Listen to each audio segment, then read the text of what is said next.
오늘 공부하실 내용은 179쪽에 나와 있는 사용자 계정이라는 거에 대한 얘기를 할 건데요. 그 사용자 계정이라고 말하는 건 뭐냐면은 내가 누구다라는 거를 알려주는 거예요. 우리 강의실 컴퓨터는 나 혼자 쓰는 건 아니에요. 여기에 여러 가지 강의들이 있다 보니까 많은 사람들이 자기 자리에 앉아서 공부를 하는데 문제는 이런 거예요. 내 컴퓨터에 와서 봤더니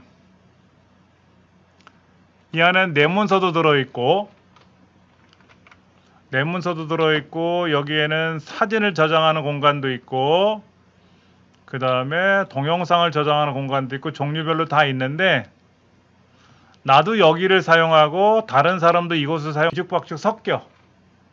그리고 또 한 가지는 바탕화면이에요. 바탕화면. 이 바탕화면을 내가 설정해 놓으면 나도 쓰지만 남도 똑같은 걸 쓰는 거야. 그런데 나만의 바탕화면을 쓰고 싶다든지 이럴 때 그럼 메모를 해 드릴게요.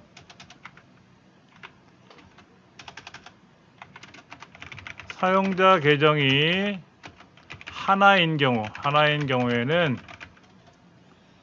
컴퓨터를 사용하는 모든 사람들이 바탕화면, 그 다음에 내문서, 사진 공간 등 같은 공간을 사용한다 할 수밖에 없다. 그러니까 나만의 공간을 따로 사용하고 싶다면 사용자 계정을 추가로 개설해야 한다.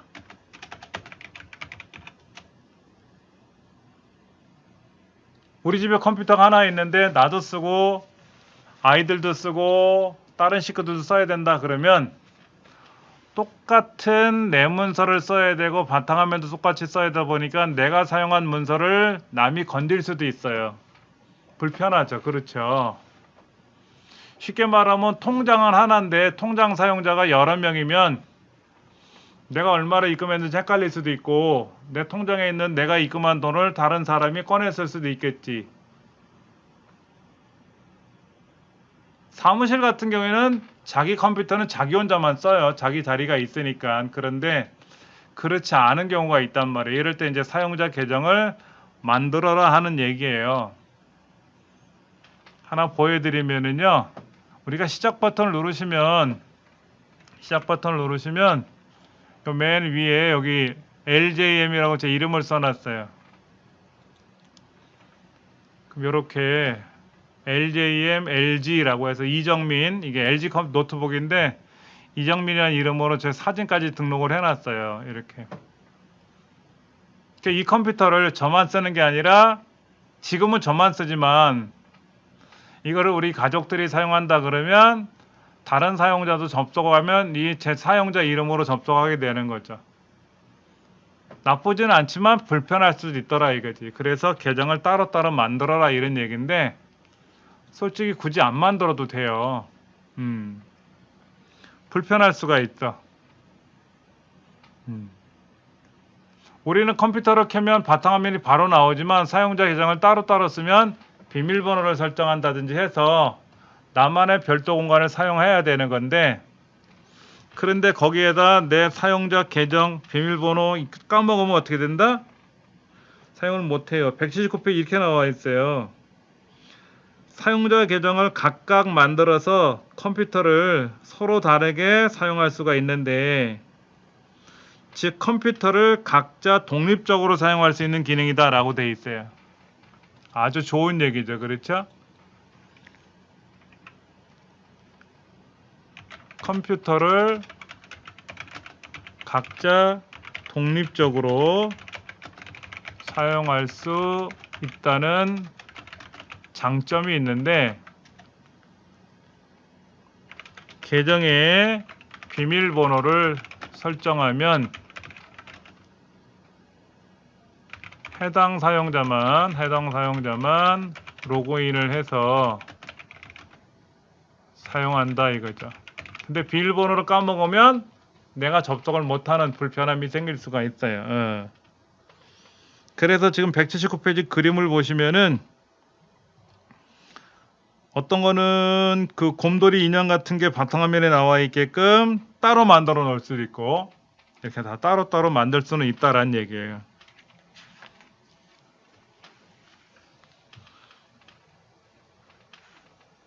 그런데 이제 저희 집은 어차피 가족 구성원들이 컴퓨터가 다 따로따로 독립적으로 쓰기 때문에 계정을 만들지는 않고 각각 컴퓨터에만 계정을 만들어 놓긴 하는데 제 컴퓨터 노트북은 파워 스위치를 누르면 자동으로 켜져요. 비밀번호 없이 바로 쓸 수가 있어. 우리 핸드폰도 이렇게 누르면 바로 이렇게 화면이 나오잖아요. 여기 패턴을 걸어서 나만 사용하게 할 수도 있지만 패턴 안 쓰는 사람도 많이 있더라고. 그렇게 해서 편리하게 사용할 수가 있는 거죠. 그렇죠.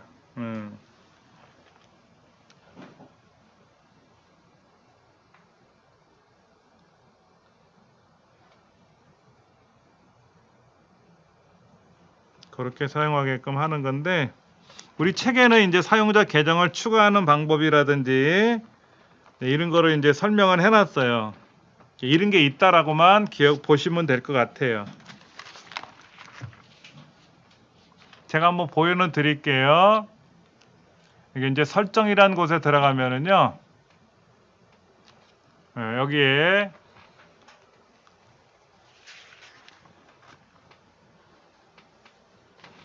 계정이라는 말이 있어요. 계정. 화면을 좀 크게 해서 보여드리면 계정이라고 있거든요. 계정을 누르면 현재는 제가 이제 이렇게 관리자로 돼 있어요. 이렇게 여기에다가 이제 계정을 이 사진은 제가 바꿀 수도 있어요.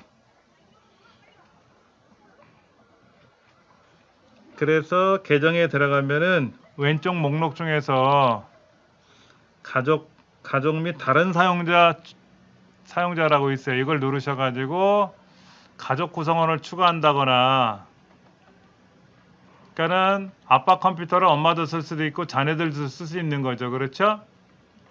아니면 직장에 있는 내 컴퓨터인데 신입사원이 왔단 말이야. 근데 신입사원이 컴퓨터가 따로 없다 보니까 내 컴퓨터를 같이 써야 돼. 그럴 때 이제 사용자 추가를 해주는 거죠. 이렇게. 이런 식으로 사용을 하라 그러는데 우리가 사용하는 이 컴퓨터는 마이크로소프트라는 회사에서 만든 프로그램 윈도우를 사용하고 있다 보니까는 이게 추가를 누르게 되면은 마이크로소프트 계정을 등록을 해야 돼요. 그러니까 마이크로소프트 홈페이지에 가서 회원가입을 별도로 또 해야 되는 불편함이 생길 수가 있어요. 그러니까 초보자들한테는 되게 어려운 과정이에요, 사실은. 이런 게 있다더라 하는 것만. 그 다음에 이제 183페이지로 가시면은 뭐 아빠, 엄마, 뭐 큰아이, 작은아이 이런 식으로 계정 이름을 만들고 비밀번호를 별도로 만들어 놓고 쓰는데 비밀번호를 또 까먹을 수가 있기 때문에 내가 어떻게 비밀번호를 만들었는지 질문을 만들 수가 있다.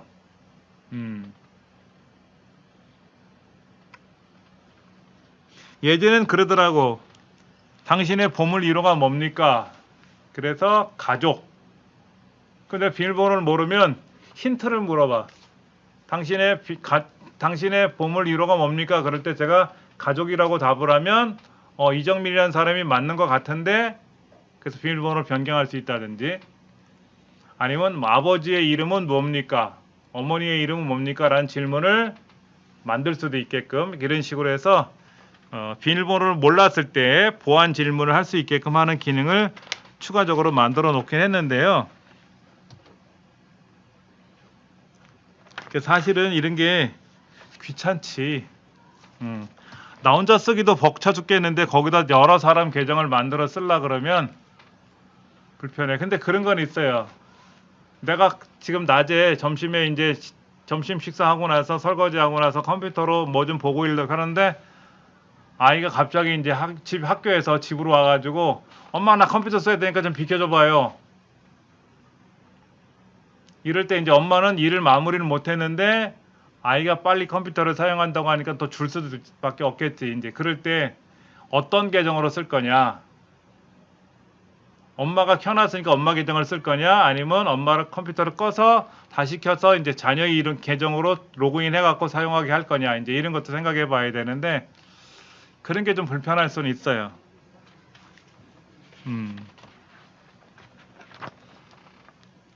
하여튼 그런 게 있다더라는 거 좀 말씀을 드리고요. 그 다음에 뭐를 볼 거냐면은요. 내 컴퓨터의 사양 확인하는 걸 한번 해볼 거예요. 교재는 187페이지고요.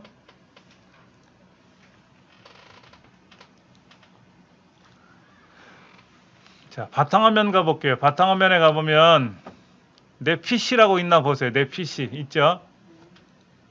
내 PC라는 아이콘인데 여기다 마우스 오른쪽 버튼 누르셔가지고요. 제일 밑에 속성을 눌러보세요. 속성. 자, 다시 한번 보여드리면 내 컴퓨터, 내 PC라는 데 가서 마우스 오른쪽 버튼 눌러서 속성을 누르시면 이렇게 정보라는 말이 뜰 거예요. 이것도 사실 어려워요. 영어 보는 게 자체가 어렵습니다.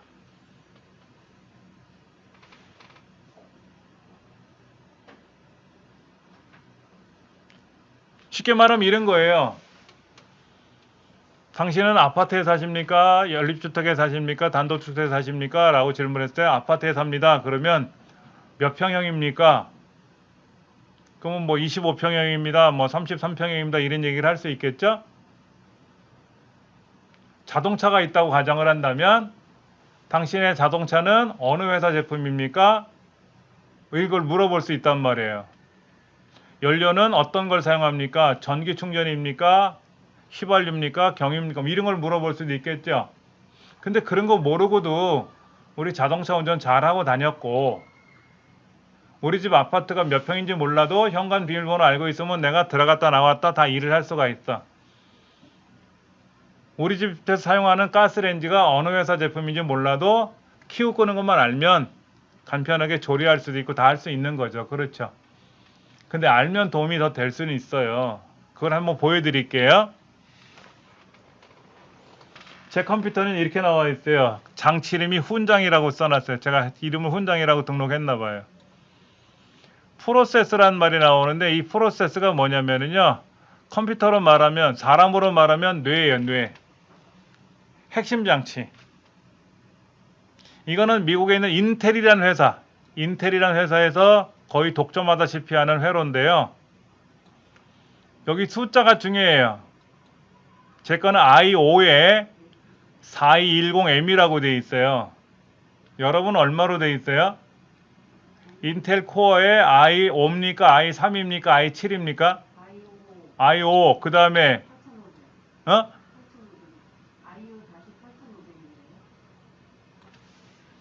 여기 숫자가 네 자리로 되어 있는데 앞에 숫자가 뭐예요? 저는 4인데 8? 8 얼마 이렇게 나가는 거죠? 굉장히 좋은 겁니다. 현재는요, 이 숫자가 13까지 나가 있어요. 13. 이게 우리 컴퓨터 용어로 제 거는요, 4세대.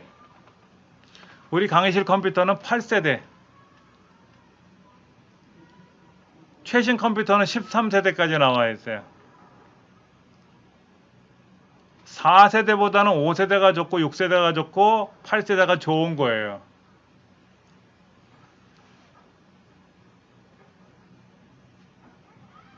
그런데 이거를 노트북은 교체를 못해요.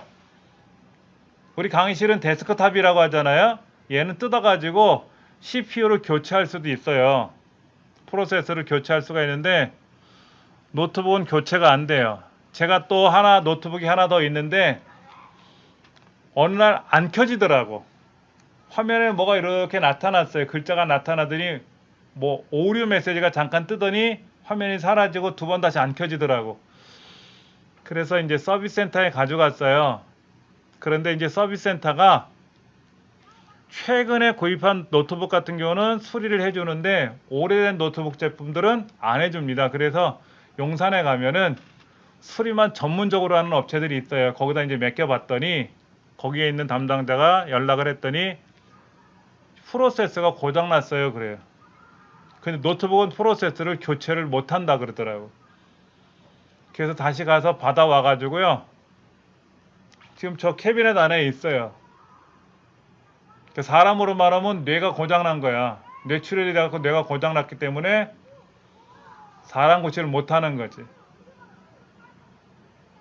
그러니까 그냥 노트북이 하나 있겠는데 버릴라 그래요. 이제 버려야 돼. 그건 쓸 데가 없어. 그러니까 화면 장치 있고 키보드도 있고 다 붙어 있는데 뭐 작동을 안 되니까 뭐 의미가 없지. 그 다음 숫자 한번 볼게요. 저는 2.60G 이렇게 나가 있는데 2.60 여러분 얼마로 돼 있어요? 3.2? 이건 뭐냐면요.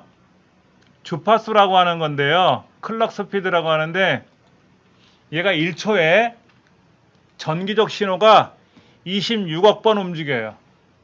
근데 우리 강의실이 3.20이라고 돼 있으니까 1초에 32억 번 전기적 신호가 막 움직이는 기계예요. 이 숫자가 높으면 높을수록 좋은 거예요. 요즘 좋은 것들은 뭐 5.6 이런 것도 있고 그러더라고. 그 다음에 이제 설치된 램이라고 돼 있는데 저는 16.0 GB라고 돼 있어요. 16기가라는 메모리를 쓰는 건데 사람으로 말하면 기억장치예요. 기억장치. 기억장치는 컴퓨터에서는 돈을 주고 사서 늘려야 돼요. 우리 사람은 기억장치가 얼마큼 되는지 모르잖아요. 얼마큼 많은 양을 저장할 수 있는지 모르죠. 무제한 저장할 수 있다고 돼 있어요. 안 써서 그런 거지. 그런데 우리 USB 메모리 있잖아. USB 메모리도 용량이 있거든요. 뭐 32GB, 64GB 이렇게 있는데 일반 데스크탑이나 노트북은 주로 8 또는 16을 써요. 여러분 댁에 가서도 해보세요. 근데 여러분 댁에 있는 컴퓨터가 그 램이 8이나 16.0이 아닌 4.0 이럴 수도 있어요. 그러면 용량이 너무 작아. 일을 못해 그러면.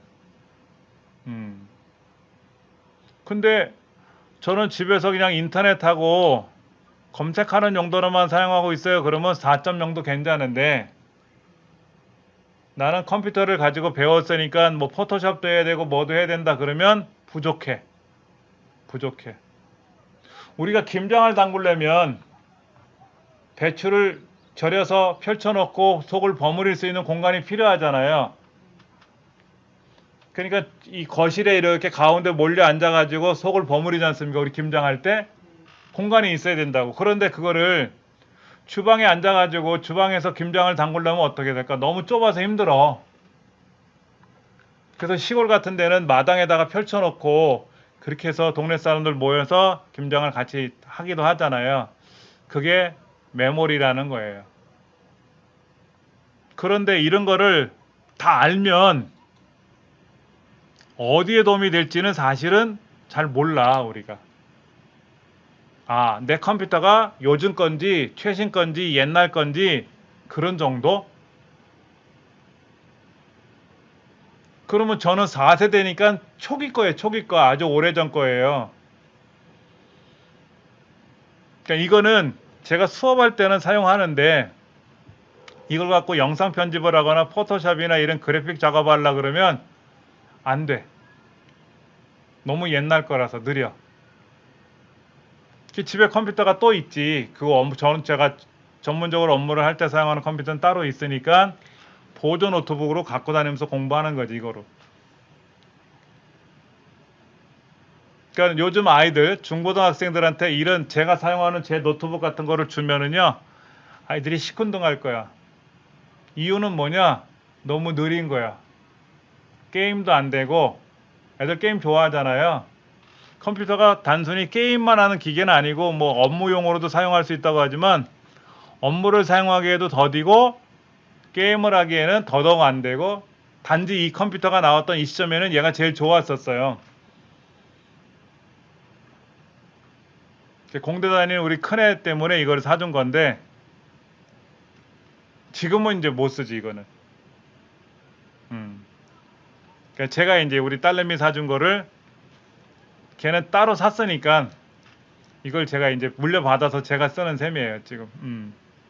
그런 정도. 그냥 만약에 여러분들이 컴퓨터를 새로 사야 된다 이럴 때가 있잖아요. 그러면 이제 뭐 하이마트라든지 대리점이라든지 데 가서 이걸 봐야 되는데 정확히 몰라. 솔직히 이런 거 어려워요. 전 전문적으로 이걸 가리키고 있으니까 아는데, 그러면 카탈로그를 챙겨 오시면 돼요. 카탈로그를. 그럼 제가 카탈로그를 보면서 요 정도면 될 것 같아요 라고 알려드릴 테니까 그렇게 해서 구매하시는 걸 제가 도와드릴게요. 그리고 쭉 내려가시면 윈도우즈 사양이란 말이 보이는데 윈도우 10이 깔려 있네. 윈도우 10. 윈도우 10 프로라고 돼 있고요. 2020년 8월 1일 날 윈도우가 깔려 갖고요. 지금 사용하고 있어요. 이 기계는 아주 옛날 건데 한 6, 7년 전에 사용하던 컴퓨터인데 프로그램은 제가 2020년에 새로 설치했나 봐. 8월 달에. 뭐 그런 정도만 여기 나와 있어요. 그리고 이 프로세서는 인텔이라는 회사에서 만들었지만 저장 장치는 삼성에서 만든 건지 어디서 만든 건지는 안 나와. 그런 건 여기 세밀하게 안 나와요. 그런 거는 전문적인 프로그램을 갖고 별도로 확인하는 수밖에 없어요. 그러니까 이제 제가 예전에 컴퓨터 정비, 조립 이런 걸 강의할 때는 굉장히 중요하거든요. 그런 게. 여러분 가스레인지 하면 유명한 데가 어디죠? 린나이 이런 거잖아요. 그러니까 가스레인지를 산다 그러면 린나이 거를 살라 그러고, 에어컨이나 냉장고 같은 걸 살려면 삼성이나 LG를 구매하듯이 다 부품마다 제조 회사가 따로 있단 말이야. 근데 우리는 그런 전문적인 걸 배우지 않는 거니까는 요 정도로만 그냥 우리 강의실 컴퓨터가 4세대구나 8세대구나 우리 강의실 컴퓨터가 나쁘지는 않구나 이런 정도만 기억하시면 될 거야. 자,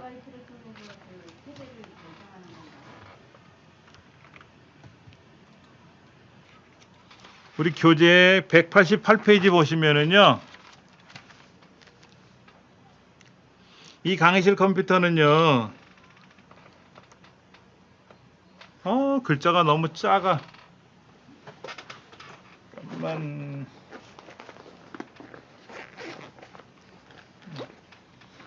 돋보기도 갖고 다녀 이렇게. 좀 볼게요. 우리 강의실 책에는 뭐라고 돼 있나 보니까 인텔 코어 i7 10으로 나가네. 10. 그러니까 10으로 나가는 건 10세대라는 뜻이야. 아마 이 책을 쓰신 저자가 사용하는 컴퓨터 같은데 i7이야. i7. 우리 강의실은 제 거도 i5인데 이건 i7이에요. 책에 있는 거는 i7인데 i3, i5, i7이라는 숫자는 뭐냐면 성능을 나타나는 거예요. 그래서 i3은 기초, i5는 중급, i7은 고급, i9도 있어요. i9 전문가들이 쓰는 거. 가격도 어마어마하게 비싸요. 그리고 메모리는 16GB라고 돼 있네.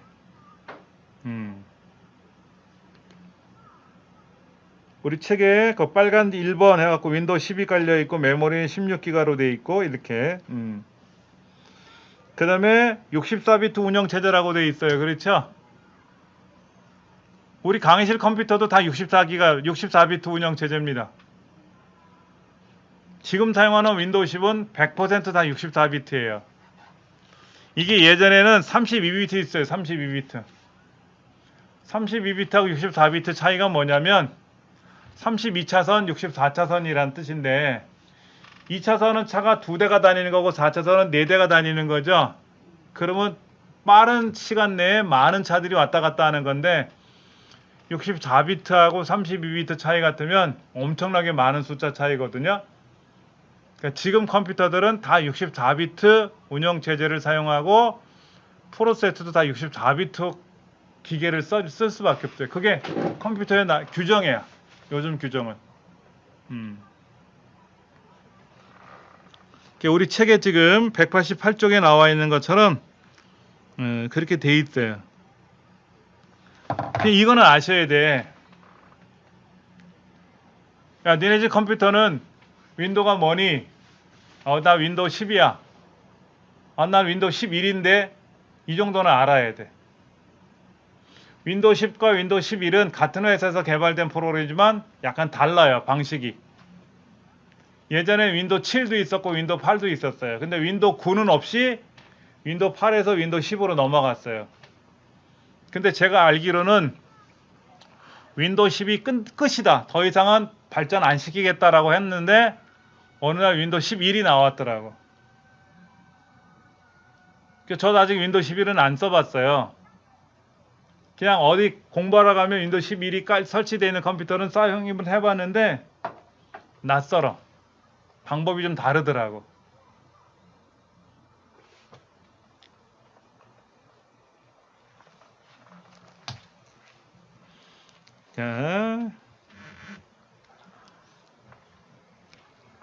자, 요 설정이란 창은 닫을 거고요.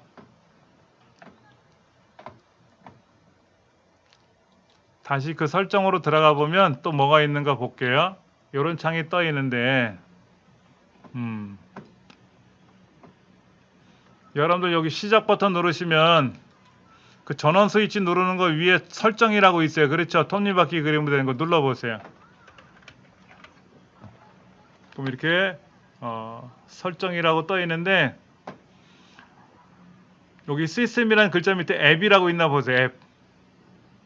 앱 있죠? 눌러보세요.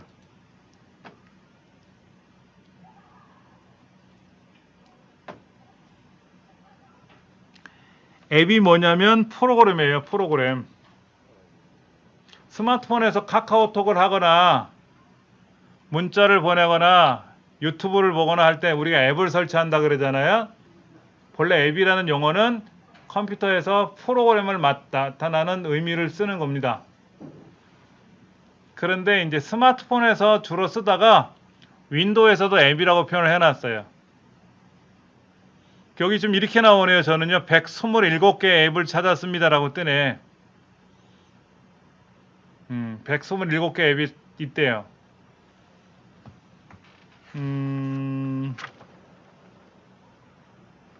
그런데 여러분 댁에 혹시 안 쓰는 물건이 있어요? 있을 수 있겠지. 저희 집에는요 우리 아이들 아기 때 입었던 베네 쪼고리를 갖고 있어요. 엄마가. 그 재활용하기 힘들죠.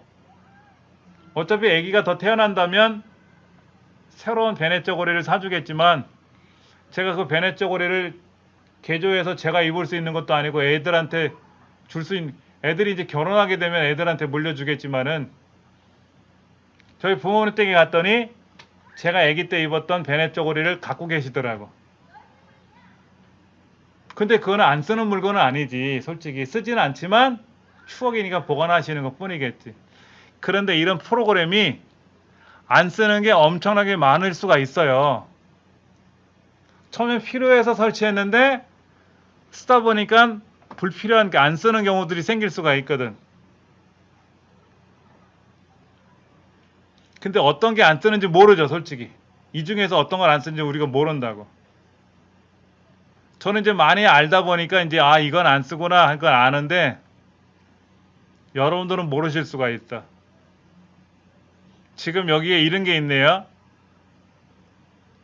INI 세이프 뭐 이런 거 있어. 이거 INI 라인 뭐 크로스 EX 이런 거는 그 금융 거래할 때 사용하는 프로그램들이에요.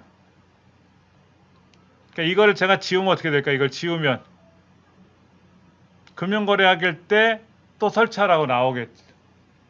그러니까 두는 거야. 손 안 대고 있는 거지. 요거 하나 있다. 킹스 온라인 세큐리티라는 거는 제가 이거 제거해 볼게요. 이거 안 쓸 거야. 안 쓰겠다라고 하면 허용하시겠습니까? 예 눌러주면 이제 이거를 제거한다고. 제거하시겠습니까? 예 그러면 이제 제거가 돼. 이렇게. 근데 여러분들 함부로 막 제거하기는 그렇죠? 모르니까. 저는 이제 이걸 많이 써봤으니까 이거는 안 써도 되겠다라고 지우면 되지만은 넷플릭스라는 게 있는데 넷플릭스. 혹시 여러분들 넷플릭스라는 거 있나 보세요. N자로 시작하는데 넷플릭스는 이거 이제 회원 가입을 해서 월 회비 얼마씩 내면은 지나간 영화나 드라마 같은 거 보는 거잖아요. 텔레비전에 이게 설치되어 있는데 컴퓨터에서는 제가 안 본다고. 그러니까 이거는 제거할 거예요, 제가.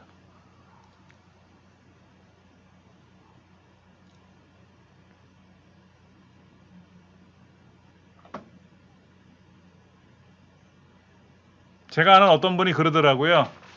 집안에 있는 살림살이 중에서 안 쓰는 물건을 찾아보니까 방 하나만큼 나온대. 그래서 방 하나를 추가로 만들 수가 있다는 거죠. 그래서 그거를 세를 주면 어떻게 된다? 한 달에 3, 40만 원은 받을 수 있다. 이런 얘기를 하더라고.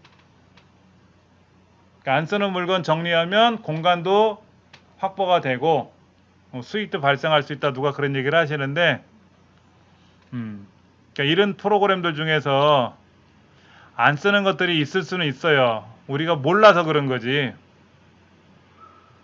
근데 여기에 보면 예를 들어서 뭐 날씨 관련된 거 이런 거는 굳이 제거할 필요는 없겠지. 시계 이런 걸 제거하면 여기서 시계를 사용할 수가 없을 거야. 뭐 카카오톡도 있네. 카카오톡. 우리 책에도 보면 191쪽에 카카오톡을 제거하라고 써 있어요. 어차피 전 카카오톡을 핸드폰에서만 하기 때문에 이 컴퓨터에 있는 카카오톡은 제거해 볼게요, 제가요. 그러면 어떤 게 있냐면 카카오톡에는 앱만 들어있는 게 아니고요. 그동안 대화를 나눴던 이야기들이 있잖아. 그렇지? 이것까지 다 제거할 건지를 물어볼 때가 있더라고. 근데 그걸 다 제거하면 어떻게 된다? 대화했던 내용을 확인할 수가 없어요. 근데 이제 스마트폰에서 주고받았던 대화는 핸드폰에 스마트폰에 보관되어 있으니까 대화 내용을 볼 수 있지만 컴퓨터상에서는 확인이 안 되겠지.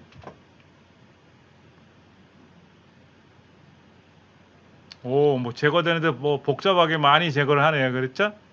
음.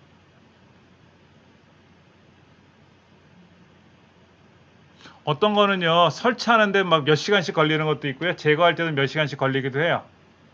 복잡한 프로그램이나 용량이 큰 거는. 이거 보세요. PC에 저장된 대화 내용을 모두 삭제하시겠습니까? 예 누르면 이 컴퓨터에 설치돼서 카카오톡 하면서 주고받았던 대화는 사라지는 거지. 그리고는 이건 아래 한글이야, 아래 한글. 아래 한글은 굳이 제거할 필요는 없을 것 같고, 그 다음에 다른 게 뭐가 있을까? 제거하고 자시고 할게. 없네, 여기는. 제가 지금 사용하는 컴퓨터에는 제거할 거는 없어요.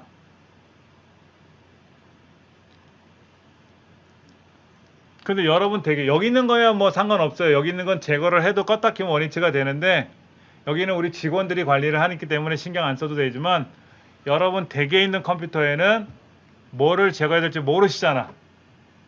그러면 여기 있는 거 있잖아요. 이렇게 여기서부터 이렇게 화면을 스마트폰으로 착각착각 찍어서 오세요.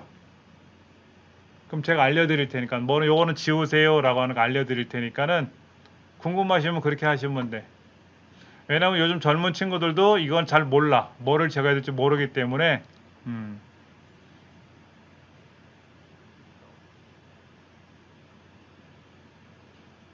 오 뭐가 얘 용량이 크네. 이거 영상 편집하는 프로그램이에요 이거는.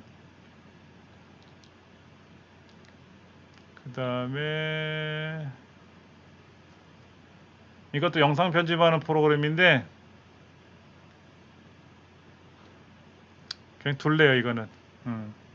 이렇게 해서 내가 사용하지 않은 것들은 여기에서 제거를 할 수가 있다. 요 앱에 들어가면 여기서 몇 개를 찾았다고 나오고 또 잠시 기다리면 124개. 아까 조금 전에 한 3개를 지우니까 127개에서 3개 지워서 124개가 됐네.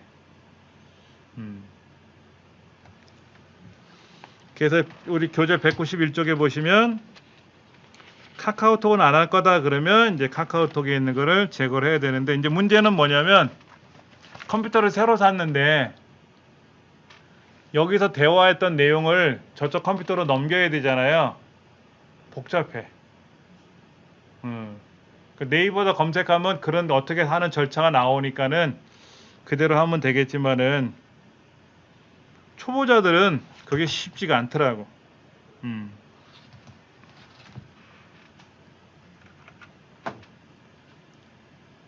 자, 요거는 제가 제거하고요. 오늘 이제 다시 오늘 설명드리려고 하는 이제 USB 메모리 연결하고 스마트폰 연결하는 건 사실 다음 시간에 공부할 내용인데, 오늘 좀 더 기본적인 거 좀 배워보고 다음 시간에 또 배워볼 거예요. 자, 연결할 때 주의사항을 좀 알려드릴게요. 스마트 기기와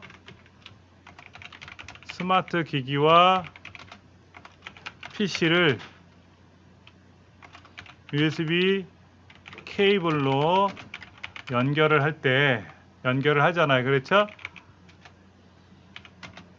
이때 스마트 기기, 그러니까 스마트폰에서 연결 허용이라고 하는 연결 허용 여부를 묻습니다. 물을 때 반드시 허용을 해야만 된다. 아까 개별적으로 보여드렸죠, 그렇죠? 그러니까 이제 이 USB 케이블을 컴퓨터에 꽂은 상태에서 스마트폰을 이렇게 꽂으면 충전이 돼요. 알아서 충전이 되면서 안에 데이터가 이제 주거니 받거니 하는 이제 그렇게 연결이 되는 건데, 저는 이 노트북에다 예전에 허용을 해놨기 때문에 두 번 다시 안 물어요. 그러니까 만약 여러분 댁에서 오늘 가서 꽂으면 핸드폰에 또 허용하겠냐 물을 거예요. 그럼 허용 한번 눌러주시면 여러분 댁에 있는 컴퓨터하고는 두 번 다시 안 물어보는 거고요. 자, 그 다음에 이제 바탕화면에 가보면은요, 내 PC가 있어. 내 PC로 가보시면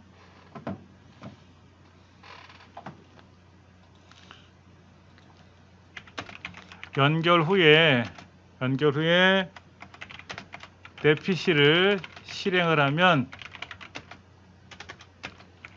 화면 상단에 내가 사용하는 스마트폰 기종이 나타난다 이거지.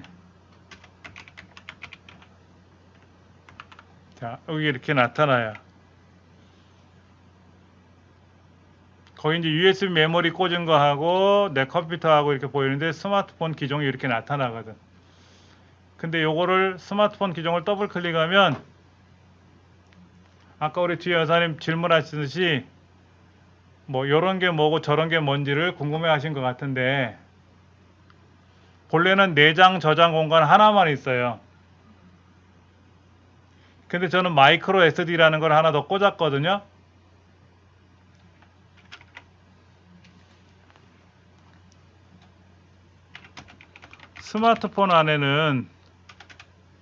스마트폰 내부에는 주기억 장치와 보조기억 장치가 각각 존재합니다. 그러니까 우리가 이제 스마트폰으로 사진을 찍잖아요. 사진을 촬영하면 사진이나 동영상을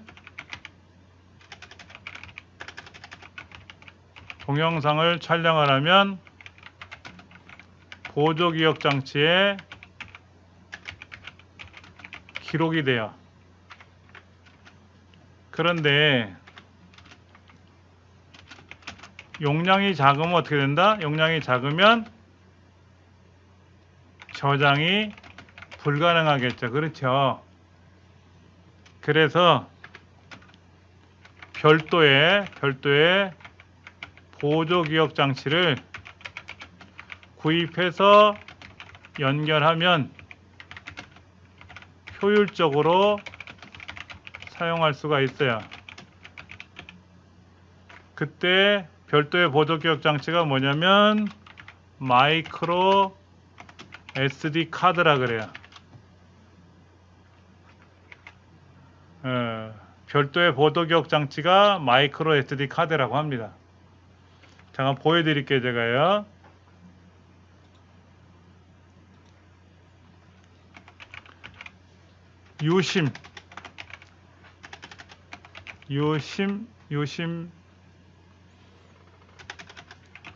유심이라고 하는 거를 제가 한번 유심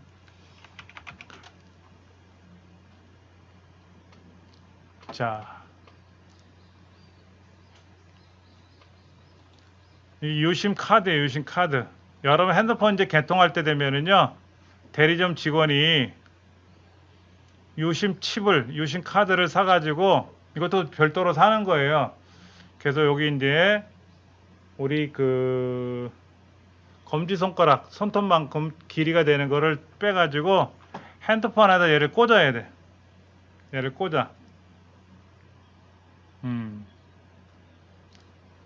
그런데 거기에다 뭐를 또 하냐면은 마이크로 SD라는 걸 제가 한번 사진을 보여드릴게요.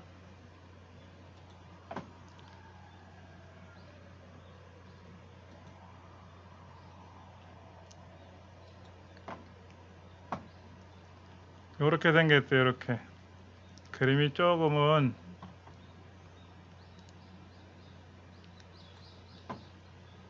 용량에 따라서 다 달라요, 가격이.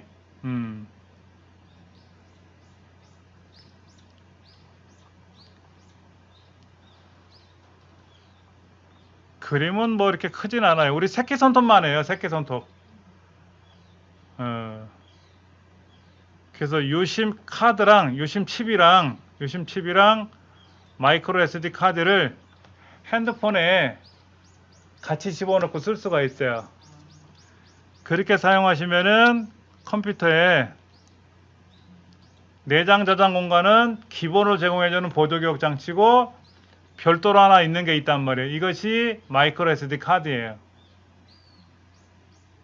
그래서 두 개가 보이는, 전 두 개로 보이잖아요. 저장 장치가 두 개가 보이는 거는 기본 저장 공간이 있고 별도의 SD 카드, 마이크로 SD 카드를 사서 꽂은 거지. 그런데 이제 갤럭시 모델로 따지면 갤럭시 S21, 22, 23에는 마이크로 SD 카드를 꽂을 수 있는 공간이 없다 그러더라고. 그걸 물어봤더니 이유가 뭔가 물어봤더니 요즘 새로 나온 핸드폰은 용량이 크대요. 그러니까 굳이 마이크로 SD 카드를 꽂지 않아도 될 만큼 용량 크게 생산이 되기 때문에 좀 비싸겠지만 그걸 사서 사용해라 그러더라고. 그래서 저는 이번에 갤럭시 S23을 하나 사려고 주문했다가 취소했어요. 별도의 SD 카드를 써야 되거든요. 동영상을 많이 촬영하거나 이런 일이 있다 보니까. 근데 그거를 사용할 수 없다고 하니까는 뭐 의미가 없지. 그럼 교수님, 지금 저희는 갤럭시 S10인데 네. 마이크로 SD 꽂을 수 있는 공간 있는 거예요? 있으니까 그게 나온 거죠. 보통 갤럭시 S21 이전이니까 갤럭시 S20까지, 제가 20을 쓰는데 여기까지는 유심칩 꽂는 자리가 유심칩도 꽂고 마이크로 SD 꽂을 수 있게끔 두 가지를 꽂을 수 있게끔 안에 들어있어요, 공간이.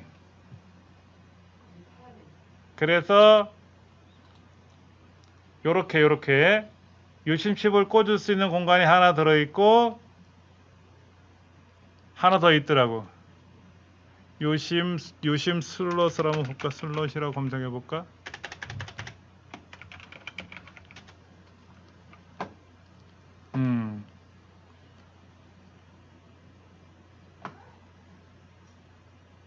요렇게 있네, 요렇게. 핸드폰 위에, 제 거는 위에 꽂을 수가 있고요. 우리 집사람 거는 왼쪽에 꽂게끔 돼 있더라고. 그럼 얘를 빼내면 요렇게 유심 칩만 꽂게끔 돼 있는 옛날 모델도 있지만 요거 얇은 핀이 있어요. 핀. 얘를 꽂으면 얘가 싹 삐져나오거든. 걔를 빼면은 이렇게 두 개가 들어있잖아, 공간이. 하나는 유심 칩, 하나는 마이크로 SD. 이렇게 돼 있어요. 그러니까 요 얇은 핀을 갖고 계셔야 돼. 아니면 바늘 있잖아, 바늘.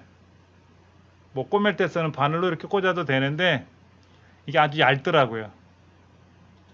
여기가 유심, 여기가 마이크로 SD.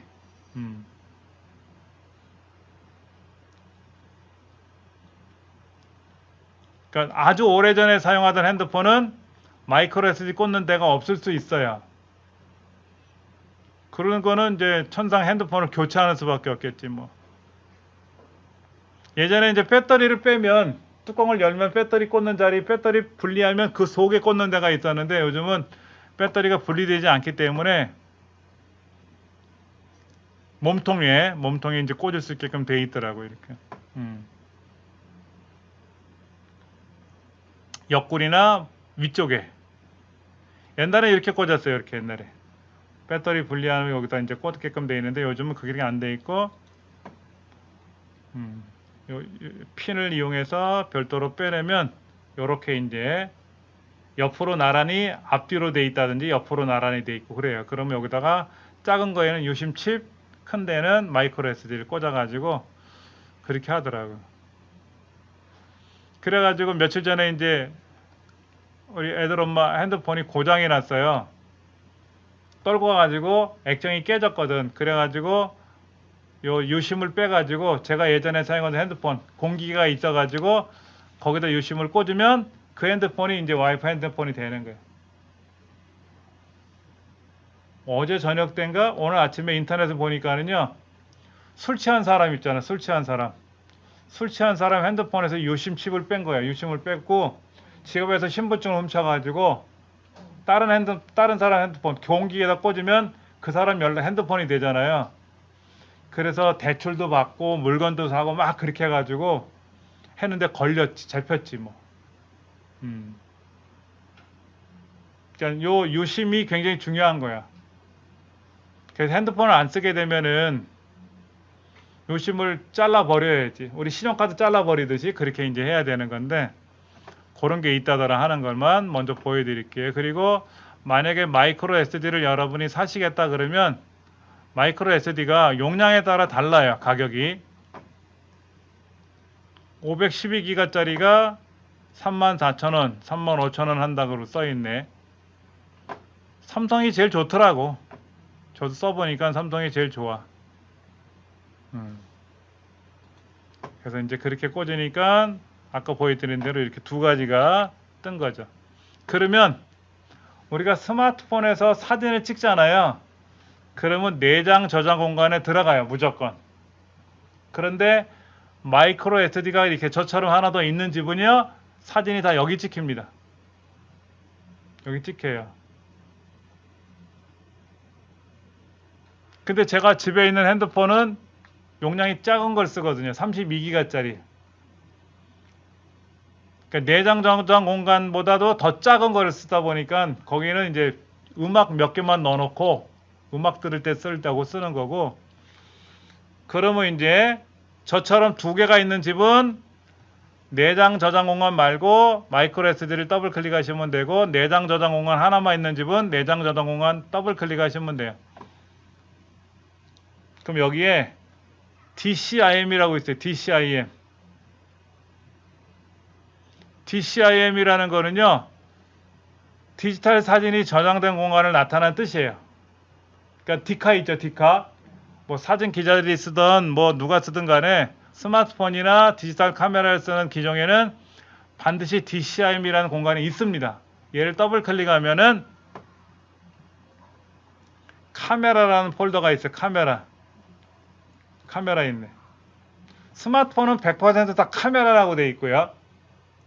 뭐 캐논이나 니콘이나 이런 이제 전문 카메라들은 카메라 기종 이름으로 되어 있대요.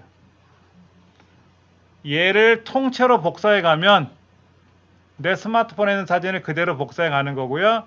얘를 더블 클릭하면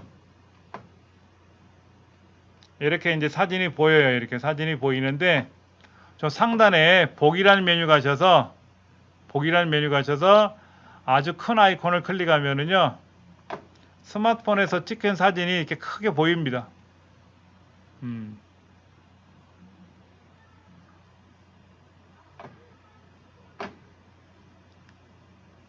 예전에 제가 이렇게 찍은 사진이 있었네요. 이렇게. 그런데 사진은요. 이렇게 되어 있습니다. 여기 잘 보시면 년, 월, 일, 시, 분, 초로 돼서 등록이 돼요.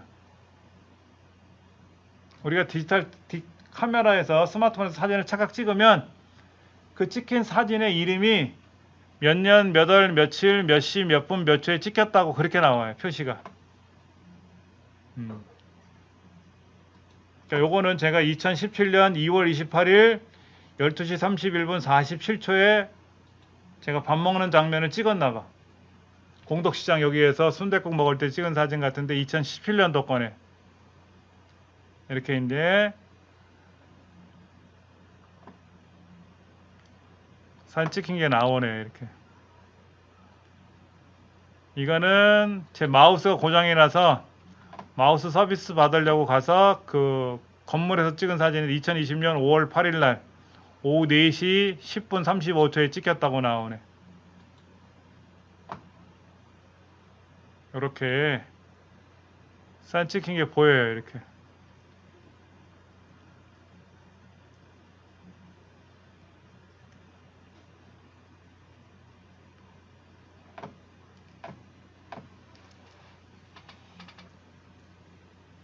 그렇게 보시다가 이 사진 보관해야지 이럴 수 있잖아요. 그렇죠? 사진이 하나나 여러 장이 있을 수 있어요. 여러 장일 때는 어떻게 하는 거냐면요. 첫 번째 사진을 클릭하고 컨트롤 키 있어요. 키보드 왼쪽 아래에 있는 왼쪽에 있는 컨트롤 키를 누르고 다른 사진을 클릭하면 사진이 여러 개가 선택돼요. 주의사항이 뭐냐면 컨트롤 키를 누른 상태로 얘를 끌고 다니시면 안 돼. 그럼 복사가 돼. 얘를 컨트롤 키를 누르고 움직이면 똑같은 게 하나 복사가 돼요. 이게 복사가 된다고 이렇게. 복사가 되면 사진이 쓸데없이 늘어나잖아. 그렇죠? 자, 사진이 내가 이 사진을 내가 가져갈 거야 라고 하면 복사본이 생겼단 말이에요. 그러면 딜리트 키 눌러서 지우면 돼. 이 사진 마음에 들어 클릭. 이 사진도 마음에 들어 컨트롤 키 눌러서 클릭. 그 다음에 이 사진도 마음에 들어 클릭 했는데 이 사진 마음에 안 들어. 그럼 컨트롤 키 눌러 다시 클릭하면 선택해서 빠져요.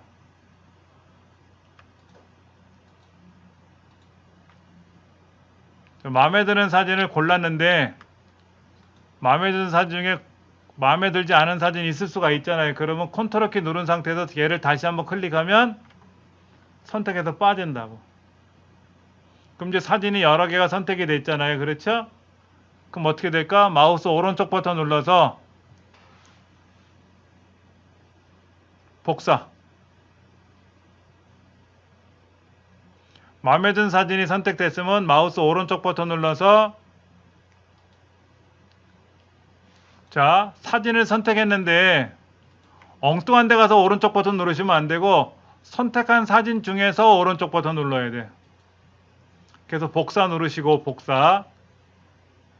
여기서 복사라는 말은 이 선택한 사진을 선택하겠다라는 뜻이에요. 그 다음에 이제 왼쪽으로 가시면 여기에 여러분 USB 메모리가 있단 말이야. 클릭하면 USB 메모리가 보인단 말이에요. 그럼 여기다 오른쪽 버튼 눌러서 붙여넣기 누르면 사진이 복사가 되는 거지. 메모해 드릴게요. 이거를요.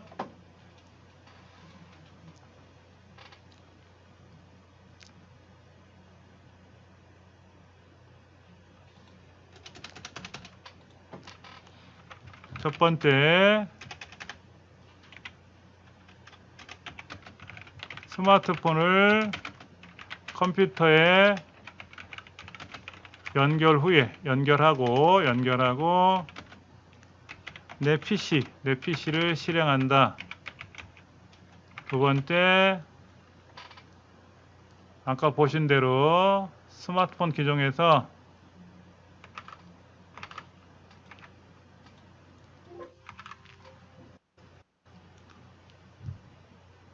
내 스마트폰 기종을 클릭해서 여기에 내장 저장 공간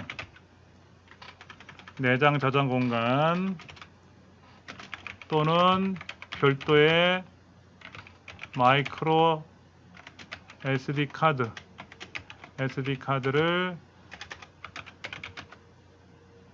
선택하는데,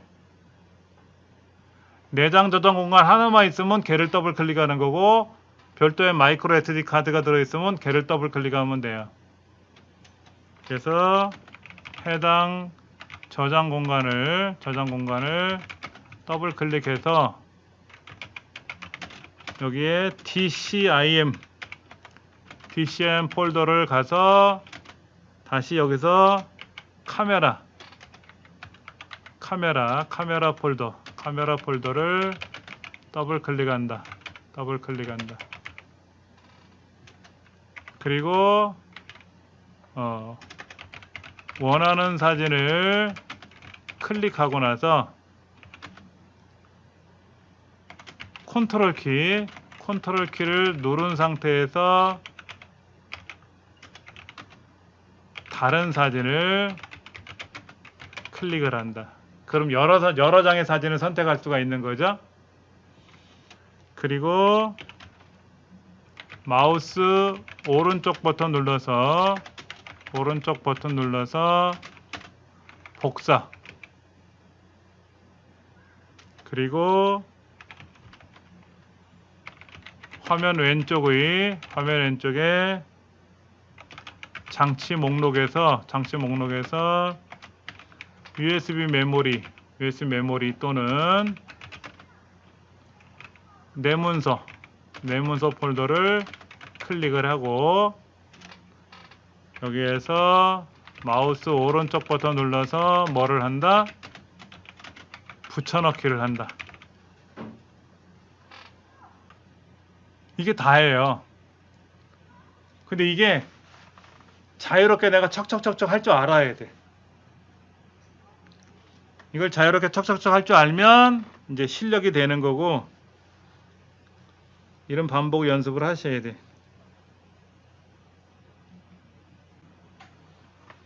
다시 한번 보여드리면은요,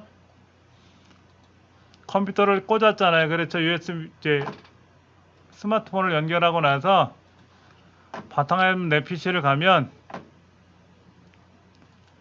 이렇게 되어 있어요. 이렇게. 근데 아까 우리 그 허용을 안 누르게 되면은요, 얘를 더블 클릭하고 들어가도 이 모델이 안 떠. 이게 기종이 안 떠. 근데 허용을 누르면 이렇게 목록이 뜨는 거지. 그래서 스마트폰에 마이크로 SD 카드가 꽂혀 있으면 사진은 여기에 찍힙니다. 마이크로 SD 사진이 찍혀요. 더블 클릭하고 들어가서 DCIM 카메라, 그리고 이제 보기라는 메뉴에 가서 뭐 큰 아이콘을 보든 작은 아주 큰 아이콘을 보시면서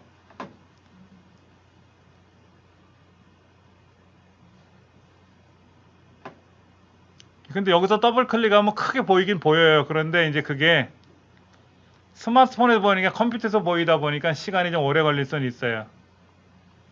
자, 이제 예를 들어서 이 사진을 제가 선택해 볼게요. 컨트롤 키 눌러서 클릭했다. 그 클릭한 거에다 마우스 오른쪽 버튼 눌러서 복사. 그리고 왼쪽에 USB 메모리 선택하고 오른쪽 버튼 눌러서 붙여넣기 누르면, 그래서 이거를 이제 보기에 가서 아주 큰 아이콘 눌러보면 무슨 사진인가 봤더니 우리 이제 큰애 가족도 어디 가서 경치가 좋다 그래서 이제 사진 찍었던 게 있었네요. 사진 찍었던 기억이 나네. 그래서 이렇게 이제 사진을 찍었던 게 나오는데 우리 큰애예요. 근데 하는 짓이 저 닮아서 걱정이야. 여자애가 분위기도 없이 딱딱해. 우리가 사진을 하나만 가져올 게 아니잖아요. 그러면 이렇게 하시는 거야. 그 SD, 그 DCIM 폴더 가면 아까 카메라 폴더 있다 그랬잖아요. 카메라 폴더. 이 카메라 폴더를 마우스 오른쪽 버튼 눌러서 얘를 통째로 복사. 카메라 속에 들어있는 낱개 사진을 복사하는 게 아니라 카메라 폴더 자체를 복사를 하고, 이때는 USB 메모리 안 들어가. 그러니까 대개 같으면 사진 폴더가 있단 말이에요. 대개 컴퓨터에. 이 사진 폴더에서 선택을 하고 여기다 오른쪽 버튼 눌러서 붙여넣기 누르면 어떻게 될까? 스마트폰에 있는 사진과 동영상이 통째로 다 내 컴퓨터로 복사가 되는 거지.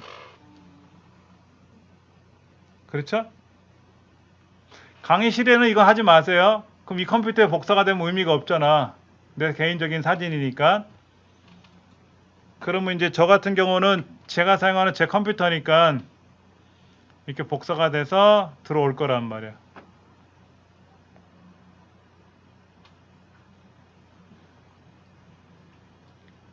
그 댁에서 이거 하시면은요, 시간 꽤 오래 걸려요. 우리가 보통 스마트폰을 사서 사용한 지가 꽤 오랜 시간이 지났는데, 몇 년씩 스마트폰을 사용했는데 사진과 동영상을 그동안 많이 찍어왔단 말이에요. 몇 년 동안. 그러니까 사진이 한두 개가 아닐 거란 말이야. 수백 개, 어떤 사람은 수천 장, 수만 장이 찍힌 사람도 있어. 이거를 통째로 복사하다 보면 솔직히 시간이 오래 걸려요. 오래 걸려. 이게 예전에 찍은 사진들인가 봐. 예전에 찍었던 거. 예전에 한번 복사를 했나 봐, 제가.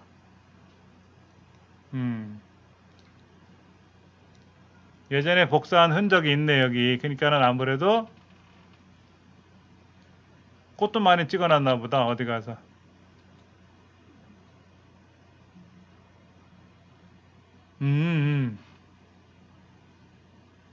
포항에, 우리 작은 애가 포항에서 이제 생활을 하는데, 거기 이제 명절에 갔었어요. 집 정리해 준다고 갔는데, 포항에서 장미 축제를 하더라고, 장미 축제. 그래서 이제 그 장미 축제 하는 데 가서 사진을 찍었던 그게 있나 보다. 그러니까 이것만 해도 사진이 지금 몇 장이냐면은 1081개야. 여기 있는 사진만 1081개. 이제 그 위에도 사진이 더 늘어났겠지. 그러니까 스마트폰 안에는 사진이 더 들어있지. 스마트폰 안에는 사진이 더 들어있는데, 이 안에는 사진이 몇 개 들어있나? 1114개. 그 사진만 아니라 동영상도 들어있는데, 이거를 1000개 넘는 거를 복사하려고 그러면 댁에서는 시간이 좀 걸리니까 다 복사 끝날 때까지 기다리시면 되겠고, 그렇게 해서 댁에 있는 컴퓨터에다 어딘가에다 한번 복사해 놓으셔야 돼. 왜냐면 이제 스마트폰이 만약에 고장이 나거나 스마트폰을 분실하면 연락처, 문자 대화 나눴던 거, 카톡 주고받았던 내용하고 내가 찍은 사진들, 소중한 추억들을 잃어버리는 거거든. 그렇잖아요. 그러니까는 카메라 폴더를 통째로 한번은 복사해 놓으셔요. 댁에 있는 컴퓨터에다가 꼭 한번 해 놓으세요. 그렇게 하시면 이상 없이 잘 쓰실 수 있어요. 자, 우리 책을 좀 볼게요. USB 메모리나 또는 스마트폰에 있는 내용을 컴퓨터로 복사를 하던, 스마트폰에 있는 걸 USB 메모리로 복사하던 방식은 다 똑같은 거예요. 첫 번째, 대상을 선택하고 그래서 거기에 있는 거를 클릭을 해서 복사 명령을 걸고 어디에다 붙여넣을 건지를 대상을 다시 선택하고 붙여넣기 누르면 OK가 되는 거지. 1번 원하는 항목을 선택, 2번 복사, 3번 옮길 자리 선택, 4번 붙여넣기.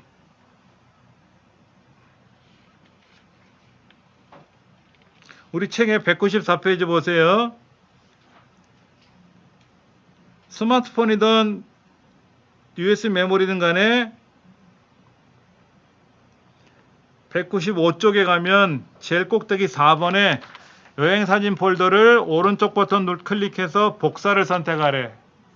원하는 항목을 선택했어요. 2번 바탕화면을 선택하든지 아니면 뭐 내 사진 폴더를 선택하고 붙여넣기를 누르면 아까 제가 말씀드린 대로 1, 2, 3, 4번 대상을 선택하고 복사 그리고 위치 지정하고 붙여넣기 이게 되는 거예요.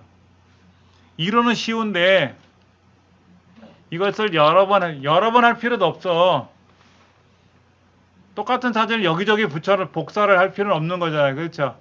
근데 한 번쯤은 해보셔야 돼. 꼭.